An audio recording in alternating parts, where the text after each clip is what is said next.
And welcome back to Monday Night Live. I know you guys were here. I wasn't here. I feel much better. Thank you. I know I don't sound better, but I am. So thank you all for all the well wishes. It was just a really, really nasty flu, cold, whatever it was.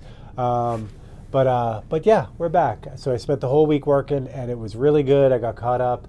I've got 5 paintings for you because I felt super bad that we didn't get to do it last week. So that's what I got for you tonight. We're going to be working on a challenge lock, which I'll get into more. This is from Paclock, and this is sent to me by our friend Cheese Grits and NyQuil. So I'll be working on that. And yeah, let's just get to it. There's not much to go over, so there's no crazy show and tell. So we're just going to switch over, and we're going to look at paintings and get right to it. This one. Hello, everyone. Yay. Hello, Rhea.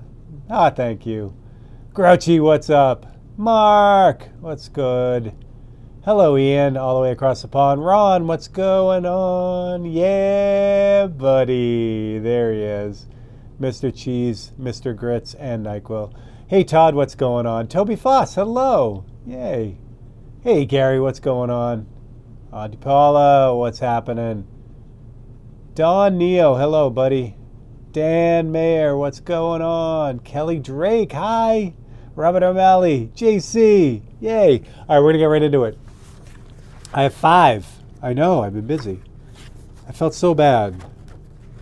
But this time last week, I was literally in bed, not doing much of anything. So let me get my notes here. We'll get ready to rock and roll.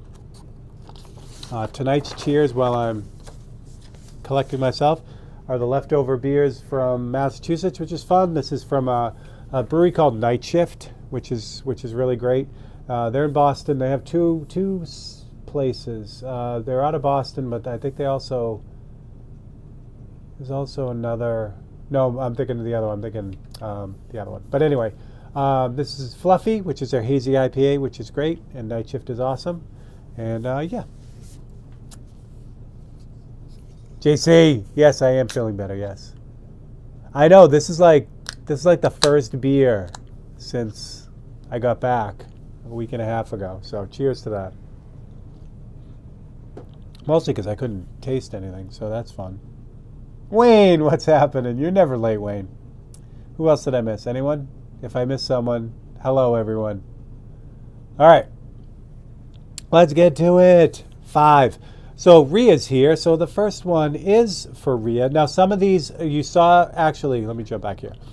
You saw 3 of them because I showed them to you on the feed 2 weeks ago that I just didn't get to. So I did those 3 and then I did 2 more. So that's what we got. So if you remember what they are, you'll be ready. So first one was Rhea. Rhea asked for the original Enterprise NC, what was it? NC7, yeah, my brain is not there yet, 1701. Let's go here. Is that too dark? Sorry, my fat arm in the way. There we go. And is that in focus? Yay. There we go. All right, of course, the original Enterprise was the set for the crew from 1966 to 1969. Matt Jeffries was the primary designer of the ship. Although Gene Roddenberry had a lot to say about it, he really had a specific idea what he wanted the Enterprise to look like. What can I tell you? The original model that they used on the show, you could actually go to see. It's at the Smithsonian Institute in Washington, which is pretty cool, the Air and Space Museum, which is very cool. And in 1976, a letter writing campaign successfully got NASA to rename one of its shuttles the Enterprise, which is also really, really cool. So that's what we got there. So that one is just called, I had Boldly Go before, so this one is Where No One Has Gone Before for that one. Now, you guys know how it works. We're going to draw a name tonight. Someone's going to win. If you win, you can pick one of these. Let me see, put it here so you can see it. You can pick one of these. You get first shot at the 5 new ones. And if you don't want one of these, you can also go on the website and pick one of those instead. And then whatever's left over for tonight goes up on the website. So that's how it goes.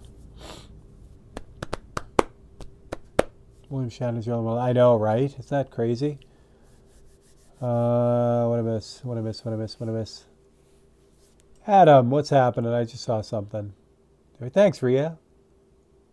Oh, Adam, I'm glad you made it. Yeah, everything, there's all kinds of weird stuff going on with all the interwebs. All right, Greg is next. And Greg knew this was coming because I showed it off. And Greg actually won 2 weeks ago, which is fun. So Greg asked for a mayfly with its wings up, and that's what I came out with. Now, I know it's really hard to see the wings, but I did something cool on that. They have iridescent powder in them, so they are green, blue, and red, depending on the angle that you hold this at. Switch over this side so you can see them. There they are. So there's the iridescent wings there. So the mayflies are focused. I don't know if I am focused because my eyes aren't working. The mayfly is also called a drake fly, right, Ian? Isn't it called a drake fly in the UK? It's also called a fish fly in Canada, and a shade fly, and upwing fly too. They're part of the infra class that includes dragonflies. They are super cool. Mayflies have an average lifespan of only about 24 hours. So to counter this very short lifespan, they make up for it in massive numbers. They have lots and lots of babies. And as a result, they're everywhere, and fish love them. So fly fishers often use the mayfly as a model for their fly tying, which is pretty cool. And this one's just called Live for the Day. Get it? Live for the day, because they only live for a day. That's not really that exciting. They were ruined fishing for a week or two. That's funny. See, I'm not a real fisher, so I don't know. But thank you. I saw that, Patty. Thank you. I am feeling better. Hello, Mike. What's up, Michael? All right. Patty's here. I'm glad Patty's here. This is the one that I did not show you last week because it was kind of a tongue-in-cheek one, and I wanted it to kind of be a surprise. So Patty, 2 weeks ago or 3 weeks ago, asked for a color wheel. So because 543s are black and white, I did the color wheel in black and white. I know, it's dumb, but I thought it was funny. So here's your color wheel in black and white. Of course, this tool finds its history going all the way back to Newton's work with color and light. Newton presented a color circle to represent the order of the split white light. It wasn't until James Clerk Maxwell kind of showed how the colors are divided into primaries and how they mix into other colors. So now we use this all the time. There are different color wheels depending on the type of stuff you're doing. Obviously, this is pigment based, but if it's light based, the primaries, these main ones, are different. This is just, what it is. But anyway, I thought that would be fun to do a color wheel in black and white, because why not? So there you go. And this one is called It's Black and White. So there you go. Hello, Mr. She's the Younger. How are you, buddy? Demo, what's up? Mr. Precision, what's going on? There's so many people with cool channels. Precision Airbrush is one of them, so check that out. If there people are popping in and out, so obviously Cheese Grits and NyQuil, we're going to talk about his page today. But if you guys are jumping on and you have a page like Patty's is great, definitely throw them a follow. Check them out. I want Ryan. I don't know. I got to check deeper into Ryan Joe Baggy, but Ryan's been doing some killer work, so hopefully he has a channel and shares what he's doing too. There's so many good ones. All right, so that's Patty. Oh, next one. Last week we had Teresa on, and Teresa does these really cool things. So she asked for a wire wrapped piece of jewelry, and I knew what she was asking for because one of the things Teresa does is wire wrapped jewelry.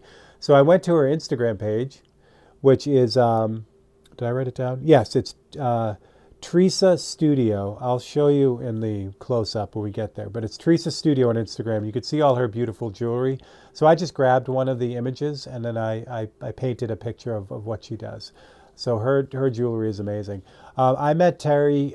She is a Massachusetts-based artist. So I've known Terry for a while. She used to come to the airbrush classes that we would do. And then again, like I said, she was learning how to pinstripe, but she also did these amazing pieces of jewelry. She's also a member, if you're having trouble finding her Instagram, she's also a member of the Hull Artists in Massachusetts, which is Hull, and it's a group of artists that have a gallery right on the beach, and it's definitely worth a trip over. Some fantastic artists there. So let me show you her Instagram handle on my notes real quick. It's easy to remember. Let's see if I can get it to, there it is, Teresa Studio. So it's Teresa Studio on Instagram. So definitely check her out. She's got some great stuff on there, and it works really well. There you go. So there's Terry's stuff. Nope, not that one. This one. Not that one. This one. Here we go. All right. So there's Teresa. So I got one more for you. This one, again, you haven't seen. Oh, this one's just called Glass Heart because I thought it looked like a glass heart. Toby. I think I said hi to Toby. Who else? All the peeps. Oh, I love this one.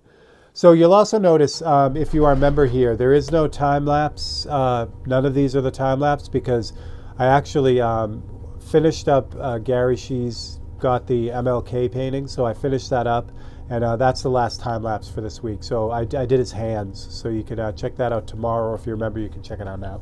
The last one belongs to, where is it? I know he's here because I saw him, Wayne Caparoso. Wayne last week or 2 weeks ago asked for Valentine's Skull. Last week he asked for Valentine's Skull. So we are getting closer to Valentine's Day. So that's what I got. I'm super, super happy with this one. There's a great artist named Kevin Llewellyn, and he does these kind of dark, moody images. So I kind of channeled my inner Kevin Llewellyn for this one. There's nothing to really talk about with this. It was fun to do. I wanted it to make it look kind of like war paint. The heart, I didn't want it to be too corny, and I also wanted to have the skull really beat up and ragged because sometimes that's what love does. So that's my Valentine's skull. What did I call that? Oh, yeah, I loved it. I called this one Stubborn Head, Fragile Heart. So that's my last one for tonight. So, oh, thank you. Yeah, so Pat, the background of that is, of course, Gerald Mendez's Texture FX. That's how you get that. So there you go. So there are your 5. So if you win tonight, congratulations. We have 27 lovely people on the list tonight. So someone's going to win. Someone can take one of these. Or again, I got tons of them on there, so you can grab those however you see fit. I'll show you the names after. But yeah, 27 on the list. Black Rose, I love it. Good suggestions. All right, so let's get to it. Oh, no, one bit of show and tell, because it was the whole point of me missing Open Studio last week. By the way, if you're following Open Studio, which is a Tokyo painting, we are stupid close. So I'm going to give you the sneak preview of this painting. So I only have a tiny little bit of the city left to do, and then the clouds and everything, and this painting's done. So Open Studio, this painting is, or this Open Studio has run over 80 episodes. I think we're at 84, 85 right now, which translates to about 45 hours worth of work on this little guy so far. But it's coming to an end, and then I'll be moving on to the next Open Studio painting. I'll give you a close-up because I love you guys. But this is how this guy's coming out. It's just about done. It's been an epic, epic kind of crazy journey. All I have left to do in the next couple of weeks is this little area here, and then there's some clouds and stuff. But that's Tokyo. Anyway, so Open Studio has been a blast. And I had to, I missed Open Studio. Usually we do a premiere every Wednesday. So the video is pre-recorded, but I show up in the chat and we just talk about stuff, and the chat is live for the first episode, and then it just goes up. And I missed last week again, but it was kind of planned because I was at Keith Hansen's because of the snow. The following, or the Monday before, I wasn't able to get over there to do the feed over there, so I had to go over on Wednesday. But here is the progress on the helmet. I'm going to try to get this all in. But this is, or not helmet, he yells at me when I say that. This is the hockey mask, the goalie mask.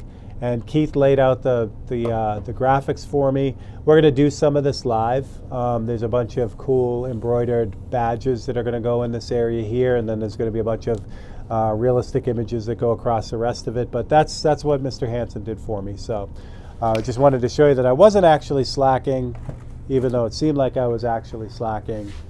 That's what we got. Thanks, Dawn. I'm so charged about that thing. I thought I had magnets on this.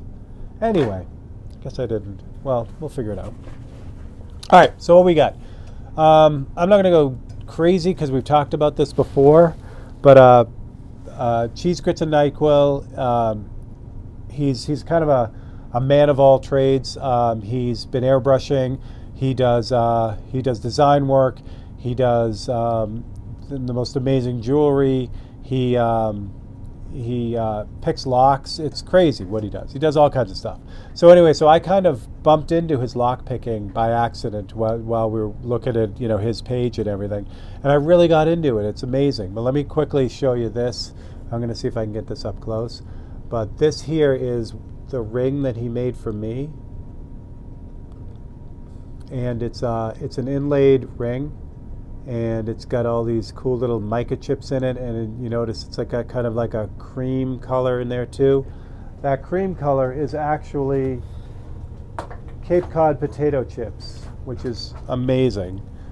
I'm getting this over here because you got to see the next part. So what this does is this little guy, let me get you close again, there we go. If you hit it with a UV light, which this light's about to die, but if you hit it with UV light, see if I can get it to do it. No, you can't really see it. It is doing it, but it's this light is about to die. But anyway, if you hit it with a black light, this everything in this glows. It glows like orangey red. It's amazing. So he does stuff like this too, which is crazy. So anyway, he's doing the lock picking stuff, and we were talking about a bunch of stuff, and Pat sent me this awesome kit of lock picking equipment and that ring and all this stuff. So when he's talking about doing this challenge lock, I'm like, send it to me, I'll paint it for you. So that's kind of how we got here. Isn't that ring amazing? Oh, there you go. Yeah, excellent, Rhea. Thank you. Yeah. Anyone else, please. If you have an Instagram and you want to show off your artwork, just make sure people know. If you're on YouTube, which you are, but if you have a channel and you're posting stuff, please let people know that too. All right. So this is the lock body that he sent me, and what lock pickers do a lot of things, but one of the things they do is they get into also making challenge locks for other lock pickers to make them super hard, and they can't, that's the whole point of a challenge lock.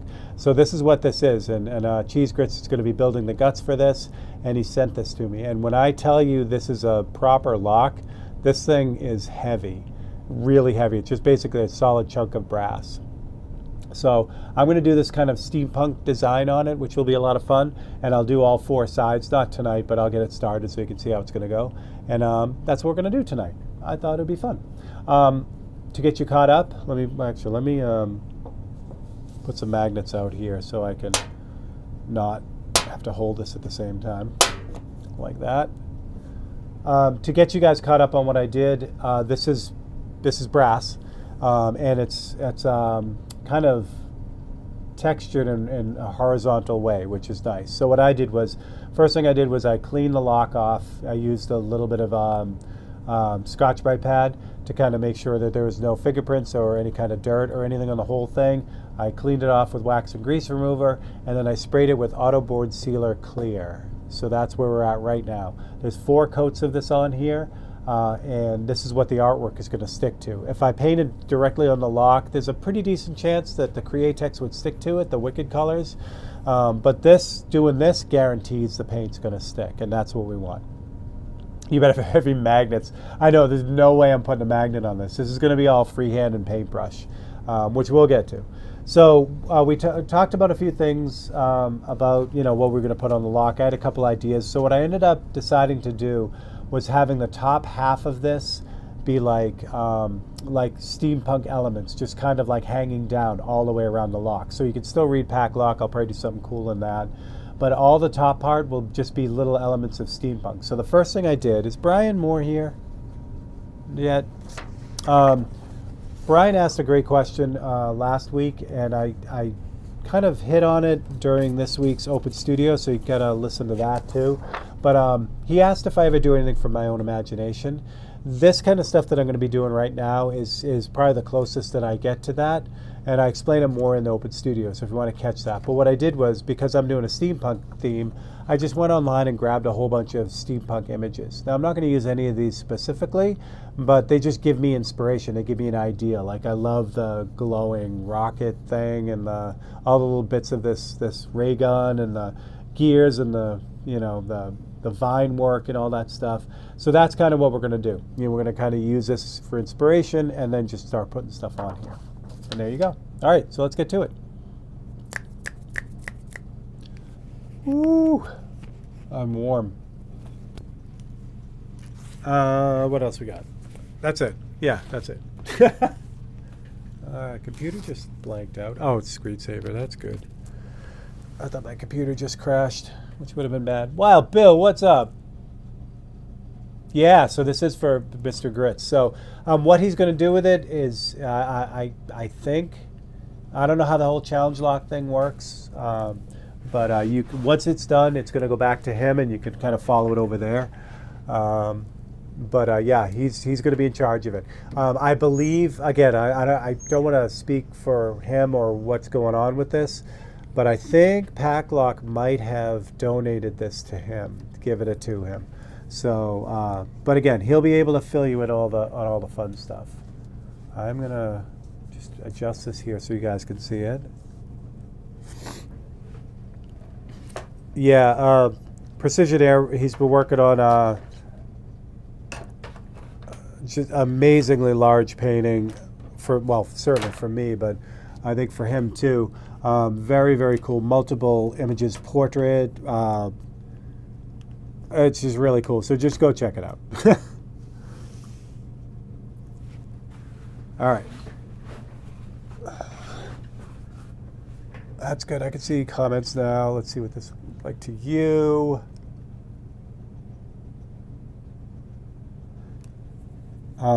Yeah.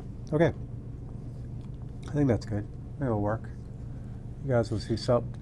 It's so shiny too. I want to make sure you guys, I'll move it around if it needs to happen. So we're going to work on just the face for today, I think, to kind of get it started. I'll show you how I'm going to kind of attack it, and then you guys, it'll make more sense when you see the whole thing. So first thing I'm going to do, this is just, literally I sprayed this yesterday. With auto-borne sealer, don't fall. With auto-borne sealer, actually it's kind of better that way. Follow the directions. The reduction is real specific. It's 10 to 15%. Use, light, basically not dry coats, but semi wet coats, and you let it cure in between. So I usually give it about 15 to 20 minutes generally between coats, and then at the end I just leave it alone for 24 hours. So this I did yesterday. So I've got some. This says 15 again, but these are those cheap Amazon pads, so this is not 15. But anyway, what I'm going to do is I'm just going to really lightly sand this. Now what you see is it's turning real dull right here. That's not the metal, that's the clear that's doing that, and that's what we want. You notice a couple little, you can see them little dots right there. So there's a little, whatever that is, dust nib or whatever. So this just gives me a chance to smooth that stuff out. I want to be really, really careful on the edges, because the top and the bottom have nice bevels on them, but the sides are pretty much, no, they have a bevel on them too. But the clear is the thinnest at the edges, so I don't want to burn through that. So what I do is I kind of come, when I'm sanding, I come right up to the edge and just kind of leave it glossy on the edge. It would have been nice to have it absolutely sanded all over so it's all nice and smooth, but you won't see that when it's cleared. And what's worse is burning through the edge, because if I go through the auto-borne sealer, now I'm relying on the clear to stick to that directly to the metal, which a lot of clears don't want to do. What'll happen is it'll bubble up there eventually, and that's where the clear will fail. So I want to be real careful of that. I don't want to get anywhere near the very, very edge. Now, there is a grain to this. It's horizontal. Well, right now it's vertical because I have it sideways. For the sanding part here, it doesn't matter. It did when I cleaned it. I didn't want to go against the grain with the sanding or the Scotch-Brite pad. But now that all that is filled in with this clear, so I can kind of move in little circles or do whatever I need to do to get it done. Because this is, again, I'm just sanding the clear right now. If you have any questions, please let me know.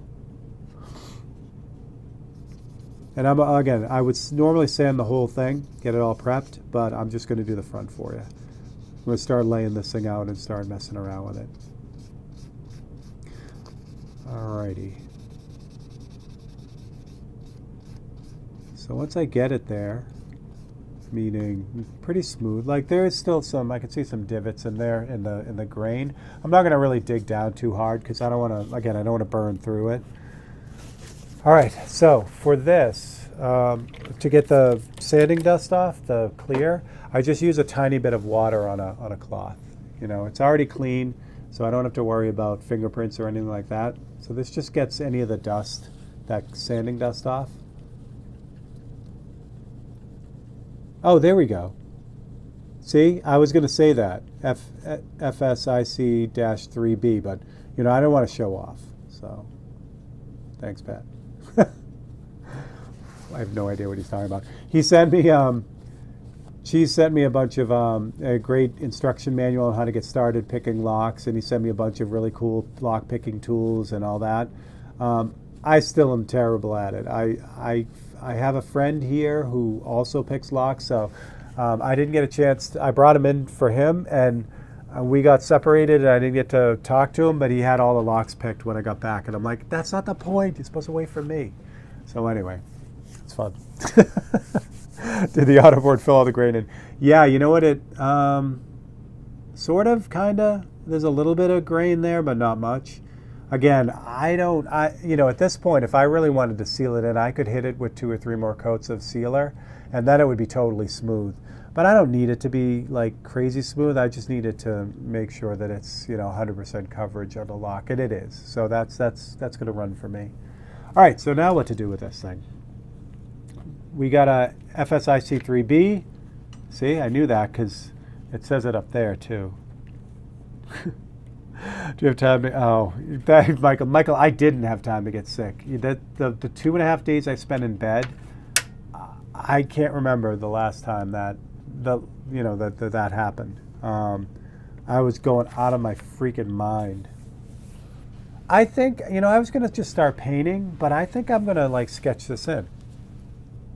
I just use a grinder. That's a great idea. See? I was thinking about that actually, Ian. Wow, am I going to take my other sweatshirt off? I'm like roasting. I was thinking originally when we were going back and forth, and I knew this is just one big solid block of brass, I was thinking, oh, it'd be cool to grind some pattern in it. And then it just got to the point where, like, you know, I'll have an $8,000 Paclock, you know, that no one could do anything with. So I kind of held back on that. Yeah, let's just start drawing. So I've just got a regular cheapo #2 mechanical pencil here. The pencil works really well on the clear, which is nice, and it doesn't really, well, I'll show you.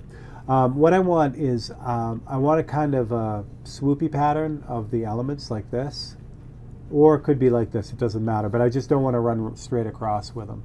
So I think I'm going to start with that. So let's see, let's go with, I like that little rocket idea, so we're going to start with that. We'll put the rocket over here. Yeah.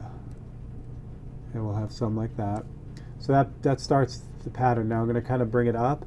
So I think maybe the clock type of thing seems to be a big image. So we'll put a clock here. In between all this stuff, we're going to have a bunch of gears. So we'll put some gears behind here and over here. Just a couple. What other elements could we do? Oh, there's like that twisty wire, or the tubing. So we'll start here with that. We'll bring it up, and then we'll bring it up around here so we can go around the model number. We'll do a double maybe. It kind of goes in there. What else? Oh, okay. Some random shapes. Now, again, what I'm trying to do is I'm trying to keep it so it goes like kind of at an angle. just to keep some interest going in it. Some random shapes. Let's see. Let's do a whatever this thing is with the little bar like that. This thing right here. Oh, the clock is there. I want to have a couple more gears over here, so I'll do a gear over here, a larger gear, because I want one of the gears to have like this like gem in it, in the middle of it. So we'll do some other gears, and then I think to fill the gap, what we'll do is that kind of filigree type thing. So anywhere where I'll have gaps, I'll do the little filigree. So how are we going to end the rocket at the top?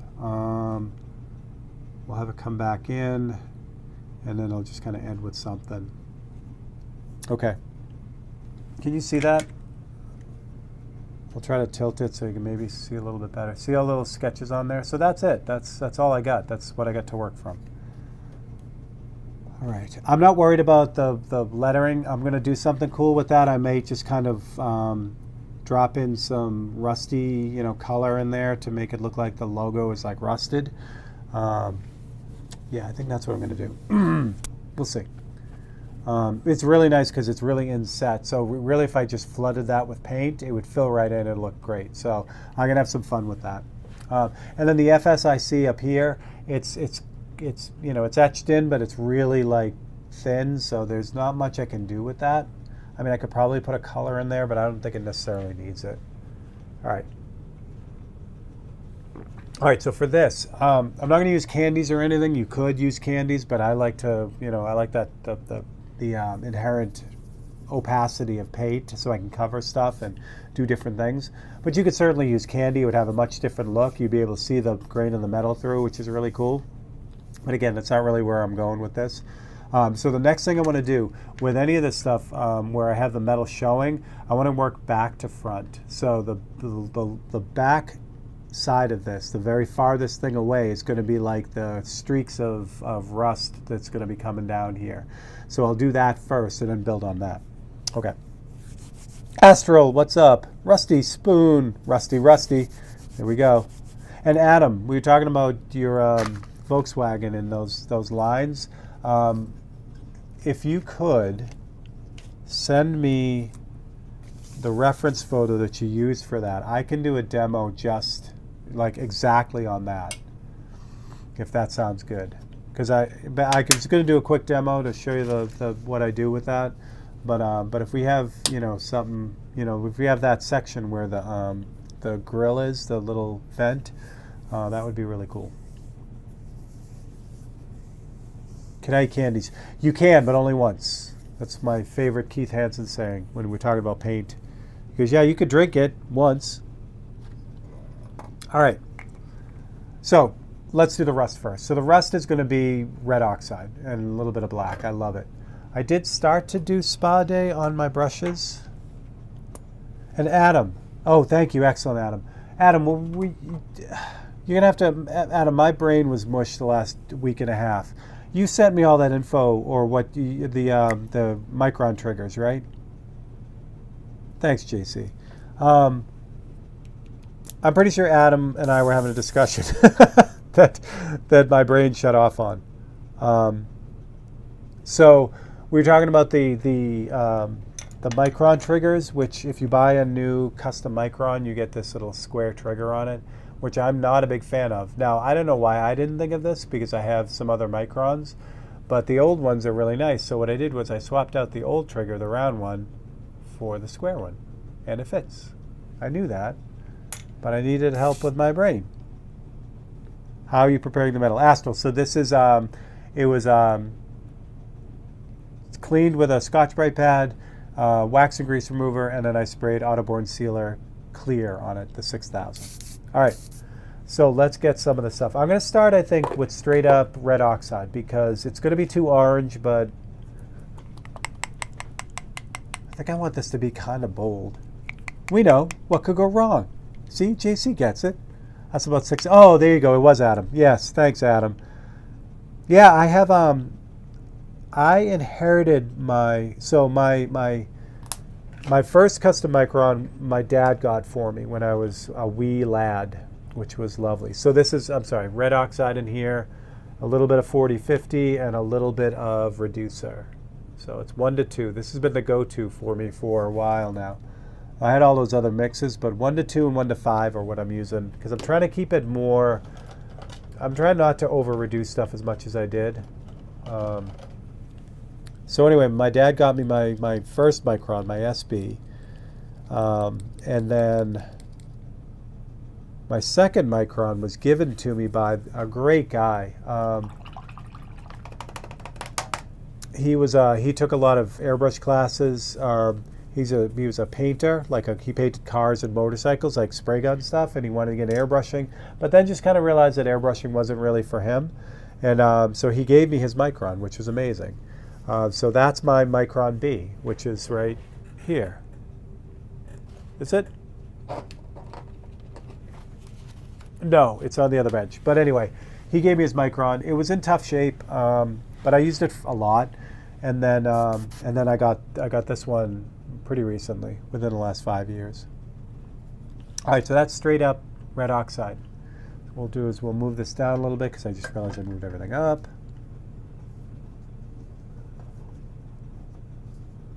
So you guys can see what's going on here, and you got a reference over here. It's just, like I said, regular reference.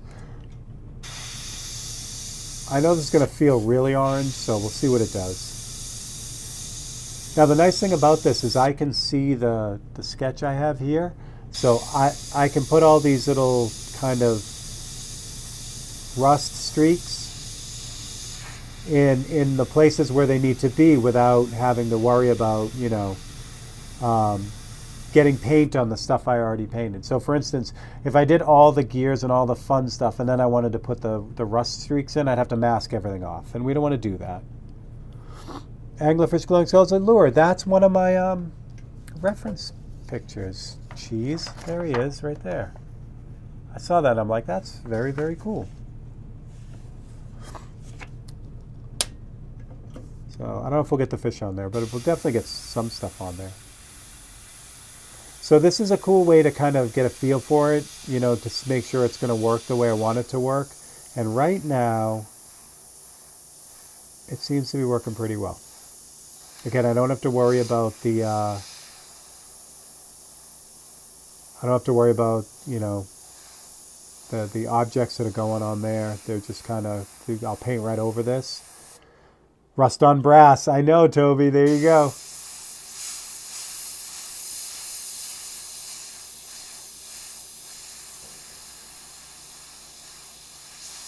These gears, I got to make sure I get behind them. Put this rust stuff behind them, because you're going to be able to see some of that, and also a couple other little spots in here too.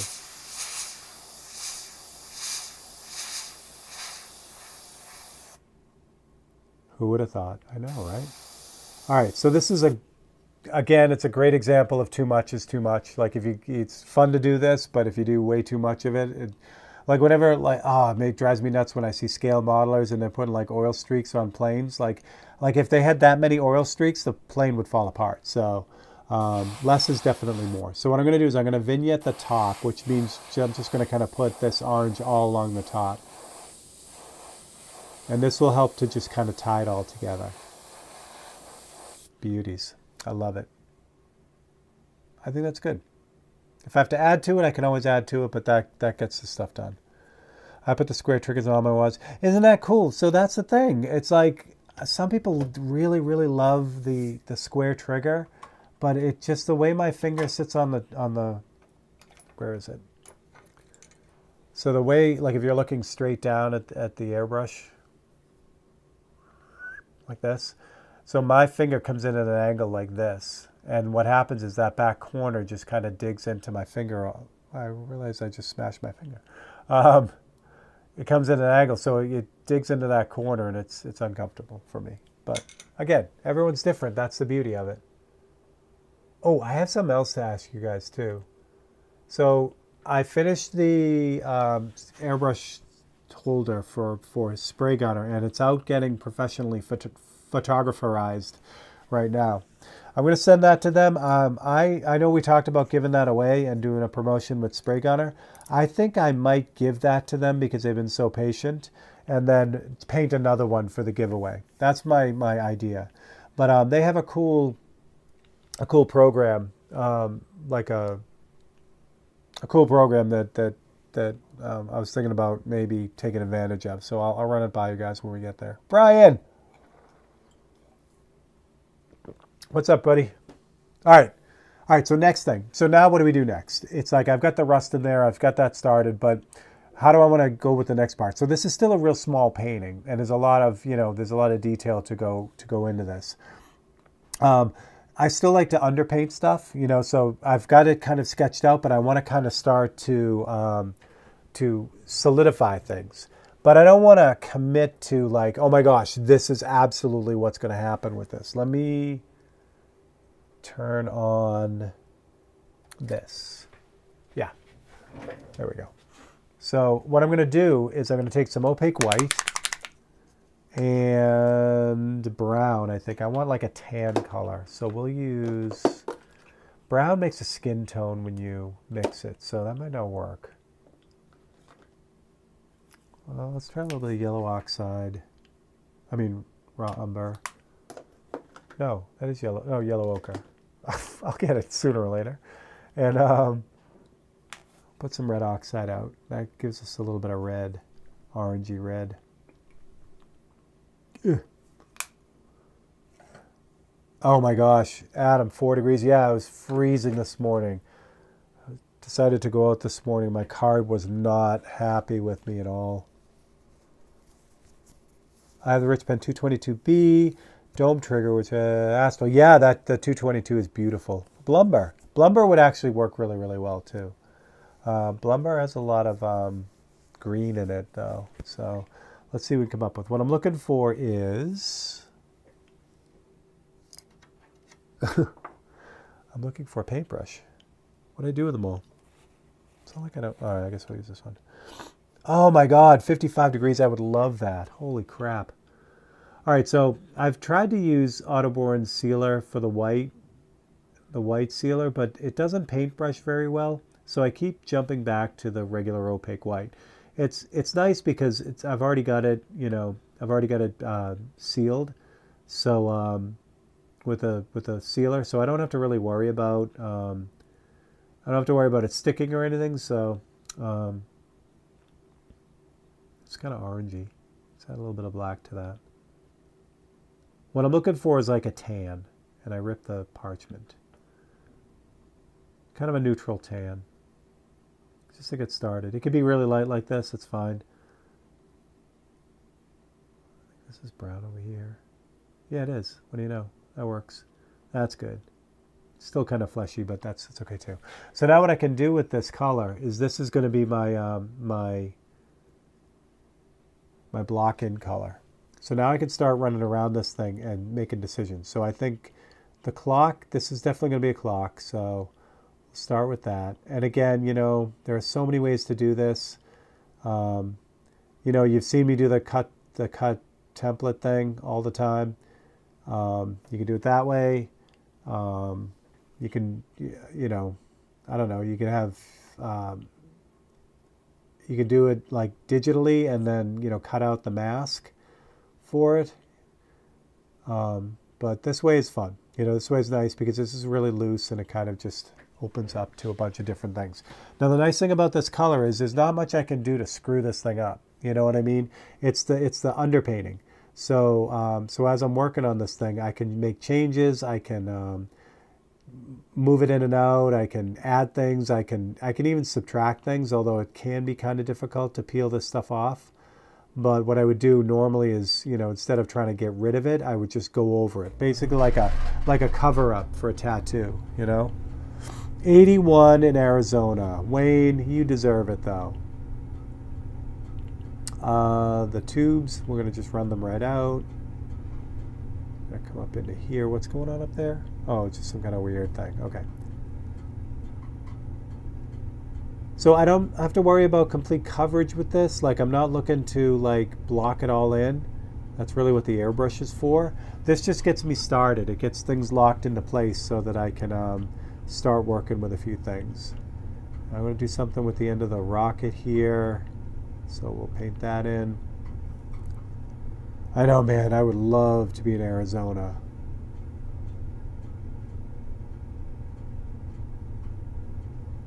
All right, what did I have up there? I had some sort of, you know what we'll do this, like I said, this is where it gets fun, because this, now I can start to like see stuff, like that fish head. I'm gonna put it here looking down. So we'll have the fish head here, the steampunk fish head. Now, again, I'm not looking for coverage, but what I am making sure of is that I don't have a bunch of really heavy-duty brush strokes in this. I want this to be kind of smooth, because we're going to be building on top of this, and then I have to clear it too. So I don't want to have like a zillion brush strokes that I have to bury. Yeah, Astral, when you do get the Micron, you will not really notice the difference. The that rich pen, the one we're talking about, I have one here. Where is my rich pen? Did I move it already? Oh, here it is, right here. Yeah, this is a 222C. This runs just like my Micron C. I mean, it really is a comparable brush. And Rich Pen loves the round triggers. So this one actually is a modified one. This one's by Mike Learn. This is his Mojo, which this runs more like my Micron B for this one. So it's an extremely nice brush. Yeah, so they make them really well. It's like Krios too. Any of the Japanese companies, man, they just make a great brush. Olympus is the same way. All right, I'm going to lay a bunch of this stuff out. It's drying really nicely. One of the cool things about the Wicked colors is if you do kind of be careful with it, with a paintbrush, and keep it kind of smooth, it will self-level the rest of the way. So what that means is the brush strokes will kind of level out by themselves as long as it's fairly level and wet when you put them on, which is great. And again, that's really important when it comes to clearing this thing. Because you don't want a mountain of like paint, you know, in one spot that you have to then cover with clear to get it to be safe. What else? Yeah, Astral. If you, like I said, if you went and got a Micron B, you'll, I mean, they're basically, or no, for you, if it's just straight up 222, it's going to work like a Micron C. Start getting some of these gears in. What I may do, again, like I usually do, is try to like finish one area just to kind of give you an idea of what's going on with it. There we go. Again, there'll be a lot of cutting back and forth and, you know, moving stuff around. And so again, you don't have to feel like, oh my gosh, if I put this paintbrush stroke in the wrong spot, it's going to ruin the painting. That's the beauty of these underpaintings. They really help a lot with that. This is filigree, right? Yeah, so we'll get that started a little bit.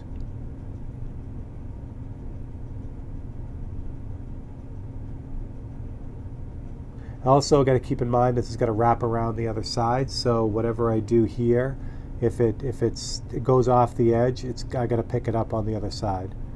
So got to keep track of that too. There we go. What am I going to put up here? What am I going to put up here? I know what I'm going to put up here. A little key, like one of those twisty keys. Like here. This is going to kind of go around the outside edge. It's going to have to pick up on the other side. The other thing is this is all the same color, so it doesn't matter if I move it into, you know, move into one of the other areas, you know, as it overlaps, it doesn't matter.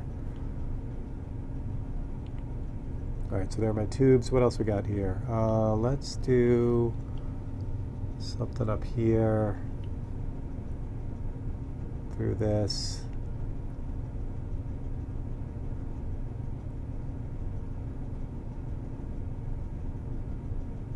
Kind of bulbous thing with lines on it, and one of those, and something like that. Cool. All right, so that's gonna be a clock, right? So for the clock, I'm going to use straight up white. For the face, for now, it's not going to be white when we're done, but and you're going to see this behind the rocket. I don't know. Are you? Let's say no for now. I can always add it after. Now, what would really be nice is to airbrush this. I probably should have, but just show you how you don't have to get into the airbrush until, you know, if there's other things you want to do, if you're more comfortable with a paintbrush, there are other things you can do, you know, you can get away with it. So I'm also, you know, this is going to look kind of old, the clock, so I don't have to make it super smooth, but we'll leave it like that for now.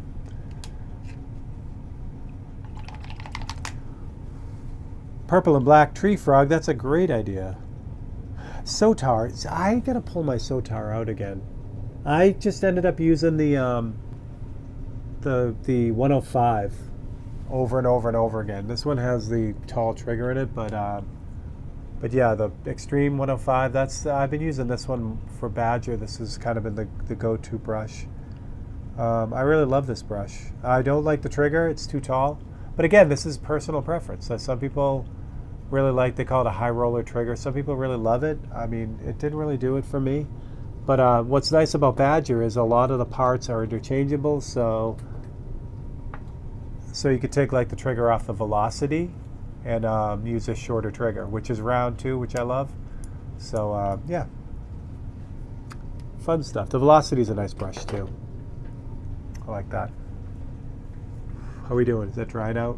It is drying out. I like it. All right, so those are gears up top. Got a bunch of other stuff. The rocket thing, figure that out. Oh, I'm glad. I know what you're talking about, Ian, and I'm glad she's feeling better. That's amazing. Yeah, Ken is a great guy, and I'm glad he just started doing, or hopefully he's going to start doing his live streams again. One of the things that was really cool about, no, not really cool, but one of the nice things about COVID is Ken was one of the first people to get on there every Sunday and do a live stream when everything else was shut down. It was fun because, like, I've been to a bunch of places, but I've never been to Badger in Chicago.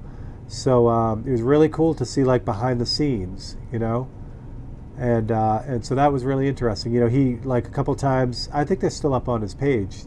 You know, he takes you on a walk as he's shutting down the factory, and that's really, really cool to see, you know, like, I don't know, it was neat. So I'm glad he's thinking about doing them again. I hope he does them. Yeah. All right, so that sucks. Paintbrush is great, but it has, you know, the brush strokes. There's not much you can do with it. So what we're going to do is we're going to take care of that. I have my handy dandy template. Going to find a circle that's roughly the right size, which that is. I'm going to grab my handy dandy airbrush, and I'm just going to fill in the gaps with that. Nice thing is same color and everything. Oh yeah, that would be amazing. I know they have a new place, and it's funny, every time like Marge and I are heading to her mom's, we pretty much drive right by the place, and we just haven't had the time to stop, or we're going through on the weekend. All right, so this is just, again, opaque white. So I'm just going to really lightly use the template and go over what I've already done.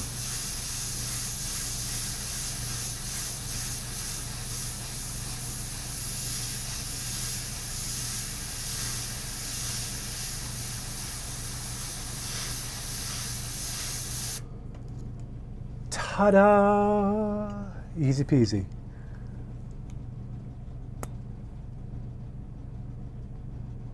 Issue the first Sotar, call me personally and talk to. Yeah, and Adam, I think Tim has that story. Like, I guess Ken was like on his way to a trade show or something, and called Tim, and they ended up meeting, and that's how Tim got his first airbrush from Ken. Because that's really cool. Because as much as I loved Pache, you couldn't name anyone from Pache. You know what I mean? They were very, like, outwardly private company. You know, their airbrushes were great. They had stuff everywhere, but they didn't have a big presence out in the world, which was unfortunate because, like I said, they're cool.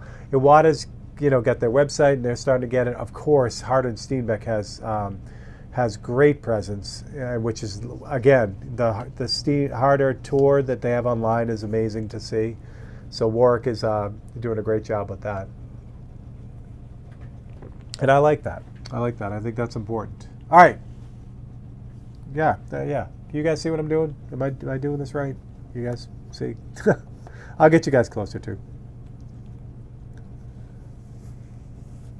Toby, they dry too fast. That's a great point. Yeah, you could if you could get to them fast enough. But by the time, especially when I hit this started painting it, all that air that was running across it immediately dried the paintbrush strokes. But I mean, again, they were pretty smooth. Like there's nothing really there.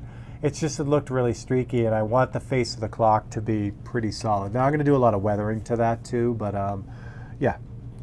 All right, so let's start getting into it. We'll start with the gears, I think. The clock face is going to be kind of boring, so we're not going to do that. But I think the gears will be fun. Let me get you guys. Let's get you guys open studio close. That's fun. Patty, have a great weekend. Again, if you're not following the Redheaded Artist, do that and go check out her videos. They're a lot of fun, and she's killing it. So yay! Have a great week, Patty. That's awesome. Real, what's up? All right, let me get you guys down closer. There you go. Now you're in there. So you see the sketch I did? Now it's a little bit clearer. It's nothing really crazy, right? It's not super, super nuts. Plus, this, I mean, it's going to be some airbrushing, but it's not going to be a whole bunch of airbrushing, which is nice. So if you're more comfortable with one over the other, this is fun. It's a good way to do it. All right. So let's get some of these gears going. I think we'll start with that, and then we'll do the giveaway. Sorry about my residual stuffy nose. Yeah, I'm going to have all this extra space in the back. This is going to be fun. And this is where, like, again, what I've done is I've put in the big chunky things, like the gears, the clock, the rocket, which is just off the camera here, this thing that's going to be something here, I don't know what.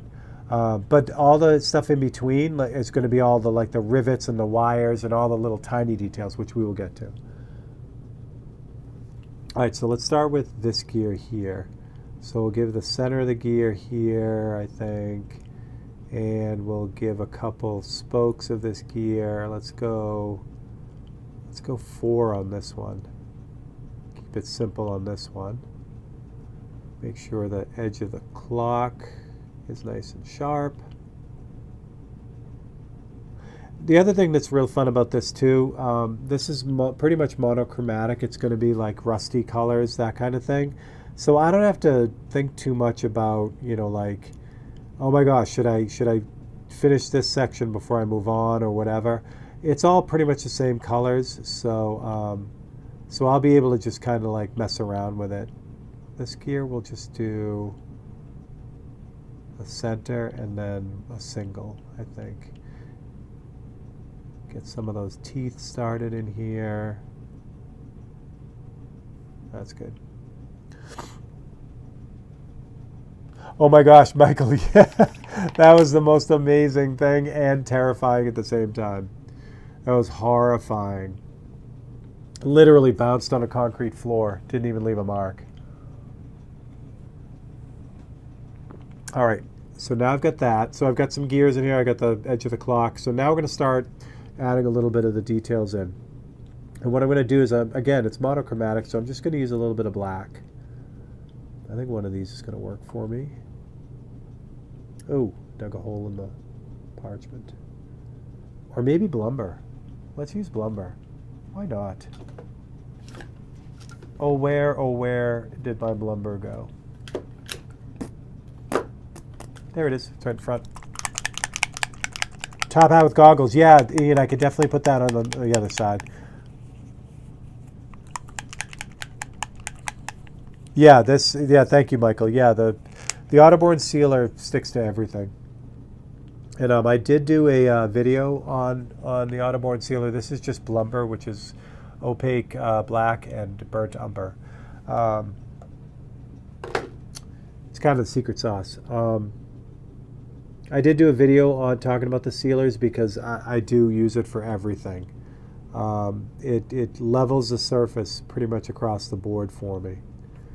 This brush may not be the right one because I grabbed this from the please don't use me anymore pile. So we'll see what we can do with it. And the other nice thing too, like if I was painting directly on the metal with this, it would skate. It wouldn't, it wouldn't airbrush real well. It'd be really difficult. But because this is sealer, and then I sanded it with the well, whatever it is, 600. This paint, it basically goes exactly where you want it to go. It sticks where it's supposed to, and then it just like kind of, it doesn't bead up, you know what I mean? Like it doesn't like pool up like you would think when you paint on glass or metal. And again, that's all because of the sealer on there. And like I said, it feels like I'm painting on clayboard or, whatever else. It's just easy.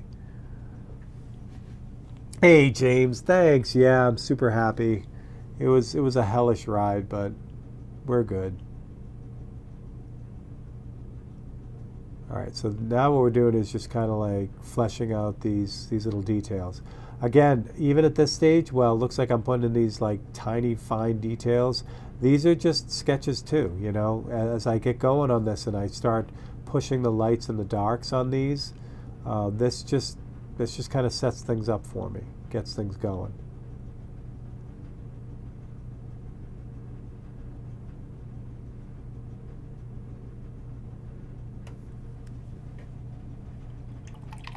Dan, I think I said hi, Dan, right?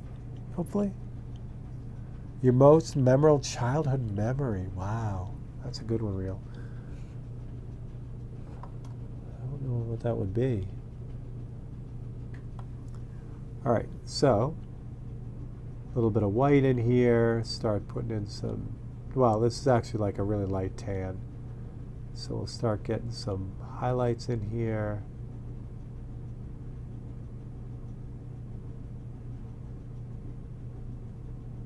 On the teeths.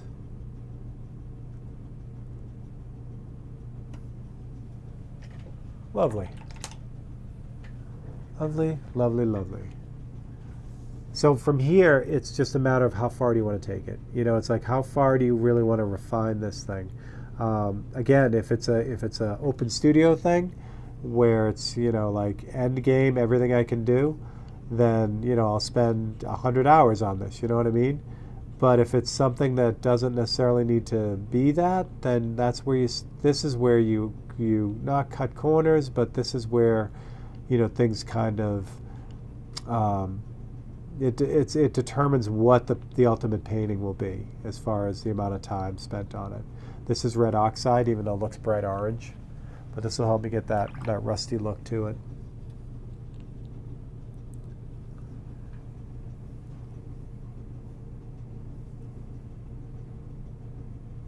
And again, I've basically only pulled out 3 or 4 colors so far here. So the idea now is that I can just go back and forth across each one and just refine things, clean them up. And if something isn't quite in the right spot, I can push it around a little bit and get it to look a little bit cleaner or whatever.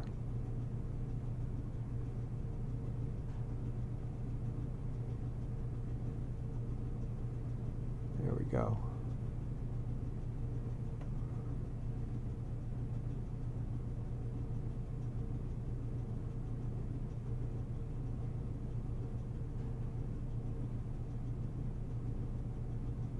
Or maybe I'll put the clock face behind the rocket. Maybe.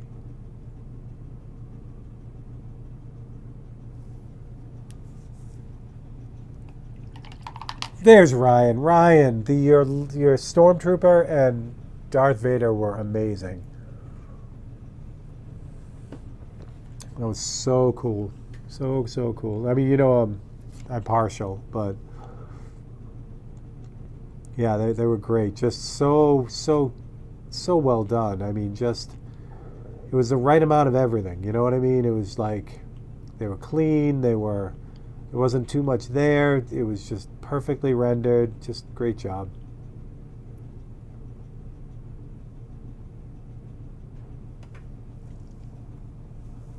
Mr. Anderson. The Rocket Man. All right, you're going to grab some brown here. This brown has pretty much had it, but I don't need much. I'm just going to use it to kind of stain some of this. So like where the white is, again, if I put too much highlight in there, I can go back in and just kind of mess around with it and, you know, darken up. That's what I mean. It's like you won't get locked in. You know what I mean? You don't have to worry about it because it's just, you can just keep messing with it until it's right. Like the face of this clock, like I kind of started painting that in, but I did a crappy job. Let's move it over here so you can see it's just not really great the way that is. So, so I can grab some white and straighten that out. Oh, it's where's Honey? Who's not yelling at me? Christopher Walken is Darth Maul. More cowbell. Well, I screwed that up even worse, but you get the idea. Like you can literally keep working it till it's just right.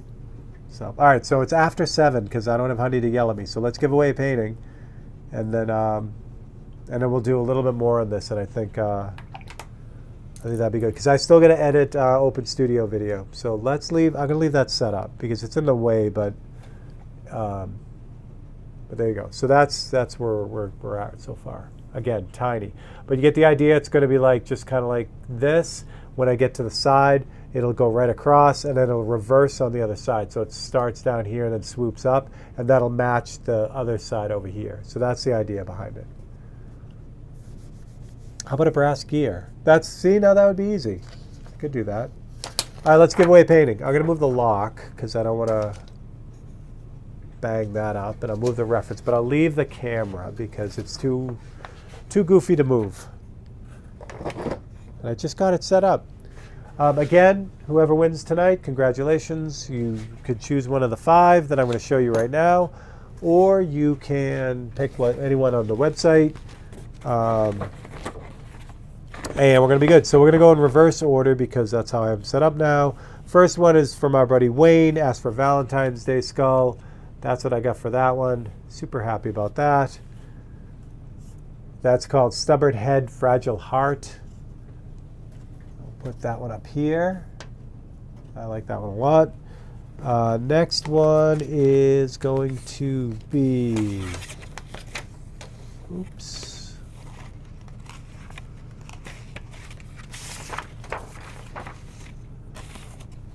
Teresa McMahon. Teresa asked for a wire-wrapped piece of jewelry. I did a piece that she made. So I went onto her website, her Instagram, and stole a picture of hers and did a painting of one of her pieces of jewelry. So this is wire-wrapped jewelry from Terry. And it's called Glass Heart because it looked like a heart and it's made of glass. I know, it's not very exciting, but we do what we can. Next one, Patty already took off, but Patty last week asked for a color wheel, or 2 weeks ago. I had a little bit of fun with it, and I made a black and white color wheel because why not? So this is my color wheel, and it's just called black and white. It's black and white. So there you go. The values are correct, though, so you know you get that going for you.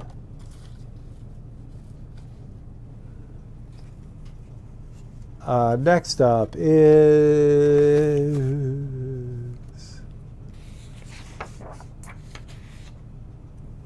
Greg Staso, or Staso. Greg, you'll have to help me with your name when you get a second. Greg asked for a mayfly with the wings up. That's what I got. And if you look at it real carefully, there is iridescent red, green, and blue in his wings. So that's my little mayfly. And that one's called Live for the Day. And I'm going to start trying to do this. Hopefully it'll work. Down the bottom, I wrote who suggested it because that was a comment from last week. So we're going to try it. It definitely says it on the website, but what happens is if someone were to buy one of these and it comes off the website, you'll never know because it takes it off the website. Finally, last but not least, the lovely Rhea asked for the original Enterprise, and that's my NC 1701. And that one's called Where No One Has Gone Before. I made it the whole feed without coughing, and there we go. All right, so let's do it. Let's give one away. There are 27 lovely people on the list today. I know, I didn't want to do a grayscale color wheel. I literally want to do a color wheel in gray.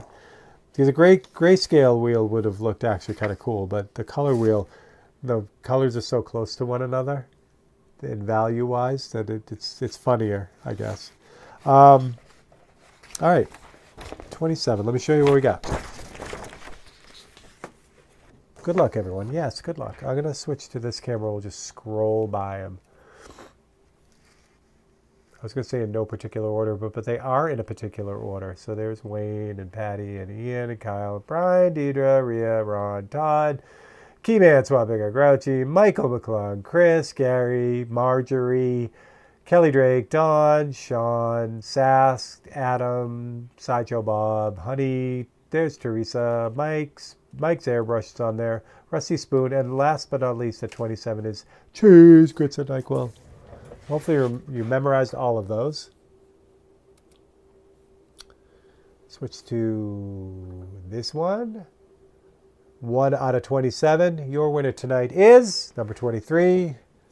Aw, so sweet. She's not even here to yell at me. 23 is Miss Honey Rivera. Congratulations, Honey. You're awesome. So there we go. So Honey is not here, so she can't pick one. So all 5 of these are going up. Scott, have you been making suggestions and not been on the list? Tell me that right now, because I've been trying to do a good job at that. But Scott, if that's true, I will take care of you next week. So let me know. Let me know, Scott, because I don't like that. I like to try to keep it. My condolences to you, Patriots. Yes, thank you, Gary. They were playing with house money. I mean, yeah. I mean, it was the Seattle's defense was absolutely amazing. Thank you, Rhea, so much. Seattle's defense is just like frighteningly good, like 85 Bears good, and so like I said, but to know that we have a second, runner-up MVP and Coach of the Year, and we have all that cap space for next year, I'm okay. I'm okay. So it's going to be a good run. Dan, I think I should have been on the list. Oh, Dan, I missed you too. If I do run down the list and you say, hey, I made a suggestion and I didn't see my name on there, please do what Dan did and let me know, and I will double check because I can do that. And I will get you on. What we've been doing is when I screw up like that, I put you on twice the next week. So Dan, make a suggestion real quick so I can have 2 of you on there. Dan, and I'm going to check on Scott too. Mr. Anderson. So I will check those. Oh, Michael, yeah, it was a bloodbath the beginning of the game. I was pretty happy. I mean, you can't ask much more from either defense. It was a bloodbath at the beginning, but when you keep a defense out on the field for too long, things start to happen, and there was no offense on the Patriots side the first half of the game, so can't win a football game that way. But again, like I said, it's his second year. You know what I mean? I'm totally okay with that. So, all right, great. So there we go. So there's the 5. So all 5 of these are going up. Ryan, have a good one, buddy. All 5 of these will be up after the feed. So if you'd like one, you can go grab it. They're always 50% off when I do them for you guys. So yeah. Take the loss. I know, I do. I am taking a loss, but that doesn't mean I have to be all gloom and doom about it. It's fine. Everything's fine. I wasn't happy last night. But again, you know, I have a friend well, I mean, from where I live, I'm only about an hour from Pittsburgh, so there are a lot of Pittsburgh Steelers fans, and the Steelers fans were very, very happy last night that they're still tied for the, you know, the most amount of Super Bowl wins. So if the Patriots had won last night, then that would have pushed them at 8, and that would have pushed them ahead of the Steelers. So I'm sure. No, JC, it's fine. I love it. I love it. I was going to go out to the bar, but I didn't want to put myself through that much abuse. All right, so let's do one more thing on this, and I'll show you a couple other things. So say you did this, and you want to really like go nuts, and you want it to be like we were talking about with the open studio. You want it to be like end game. Like, I'm not going to do this throughout the whole painting, obviously, because the lock, because again, you know, it's not what this is supposed to be. But remember, there's clear on this, right? So what I can do is I can clean things up even further with like the X-Acto knife. If I go really lightly, like I can just basically erase paint and add highlights with the, which highlights, what that means is I'm just pulling it back to the original brass. Now, the trick is, obviously, is I got to be super careful not to dig down to the brass, because that will leave a divot. So what I want to do is I just want to like lightly drag the blade across the clear, and it will just like remove the paint, you know? So I can really refine this stuff to like a stupid level if I wanted to. You know, anywhere where let me say the black like here is a little bit too wide, I could just kind of go in and erase it. Now, obviously I could use an eraser, but I don't think I could get an eraser in that fine. So yeah, just, you know, it's whatever you want to do. I'm going to get tattoo Vinny on my forearm. That's awesome. So Vinny, I believe, was Craig Frazier's deal, right? Didn't Craig Frazier come up with Vinny? I could be wrong on that, but you could do a lot worse having Craig Frazier's art on your arm. That's awesome. Dan just got a 543 suggestion art the following week. Okay, great. So Dan, you're that's perfect. Oh, there you are, Vinny. Perfect, Dan. Yeah, I apologize for that, Dan. If I missed you, I'll get you in twice for next week, so you'll have an extra chance. Like I said, if you guys notice that, just let me know, because I try to be good, but sometimes it just doesn't work. All right, let me turn this back on so you can see it.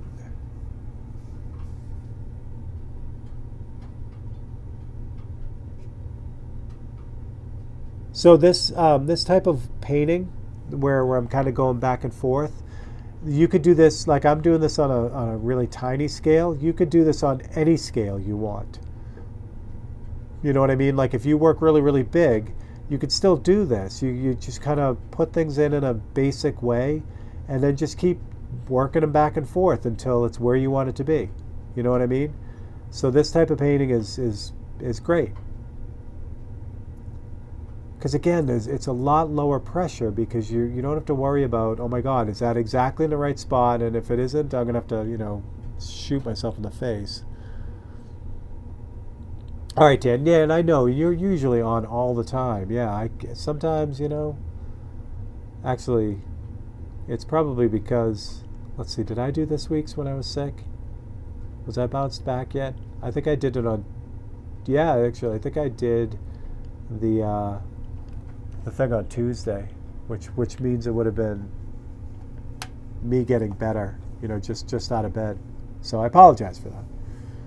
How's that looking? Good? All right, still not feeling that lighter white color.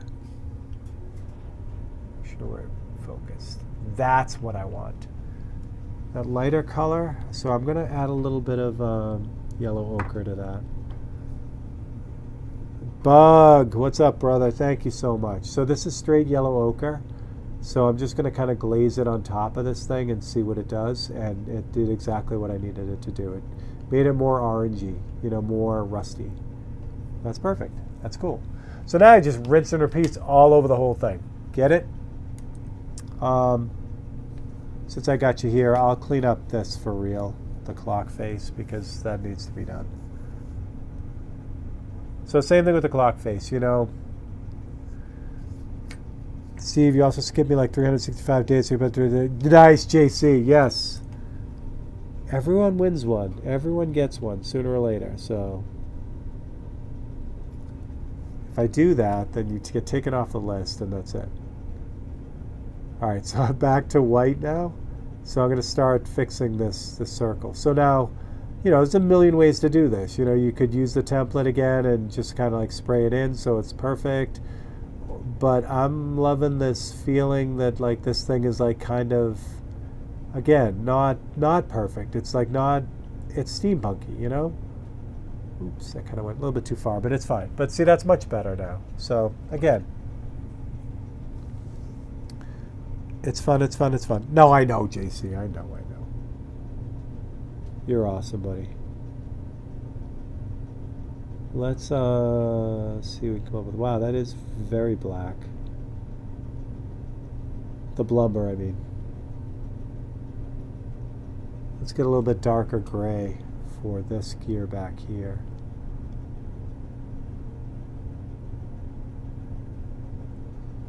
Yeah, like that. Nice.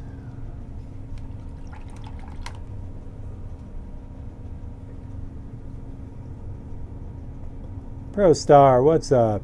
Dad says hi as well. Pro Star. Oh, it's Matt. Matt, what's up? Tell Daddy-O I said hi. So that's son of Sideshow Bob. Thank you, Matt. I took me a minute there.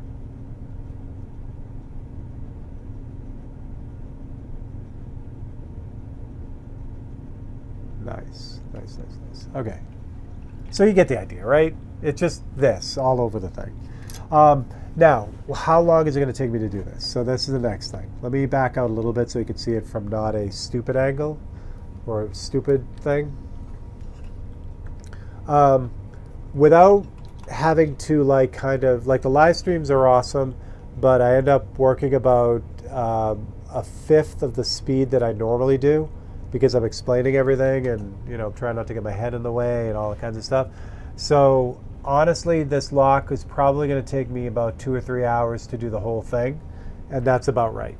So let me switch to this. I know it doesn't look like much yet, but yeah, it comes along pretty quick. But you get the idea. It's like just kind of back and forth until it starts to work. So that's what we're going to do. We're going to have the glowing rocket thing next to the watch face, the bunch of gears. The anglerfish dude will be here, and then another bigger gear with a gem in it, I think, over here. And then I'll just kind of repeat. What's going to happen in between is more of this like filigree stuff too, and also rivets too. Maybe some rivets, I think. I would do it too. So as we are winding down, Finkel is Einhorn. Yes, exactly, Brian. An eyeball. Yeah, I could do. That's a good one. I could do a steampunk eyeball in there too. Since I've got you guys right here again, very, very cool. Tomorrow's time lapse is the end of the Martin Luther King painting. So definitely check that out. I did the hands there. And then Wednesday is open studio. So again, I'll show you real quick because it's right here. I am super crazy close with this thing. We are really, really close. After Wednesday's episode, this is where we're going to be, which is great. So I've done all this. Now, again, everything that I've done on the lock is the same kind of thing as I'm doing here. It's just back and forth, refining it till it looks the way it's supposed to look. But again, this one just took 40 hours to do.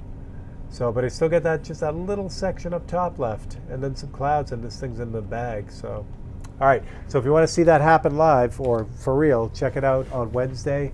That'll be a lot of fun. I'll be here for that. I'll jump in and get my 543 started for next week, which will also be good. What else? I think that's pretty much it. I posted to a new Arctic patrol ship, so when you come to Halifax, I give you a tour. That would be amazing. The Margaret Brook. Arctic Patrol. That sounds fun. And cold.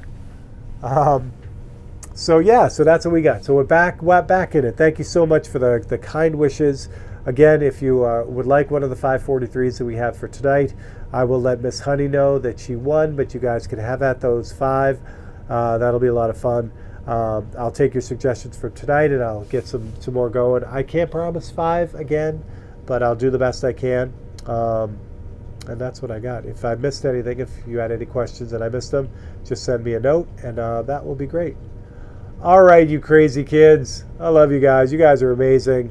Have a wonderful week. Hopefully I'll see you during the week. Go look at all these awesome people's pages and support them too. That's great. And that's what I got. All right, so have a good one, and I will catch you guys later.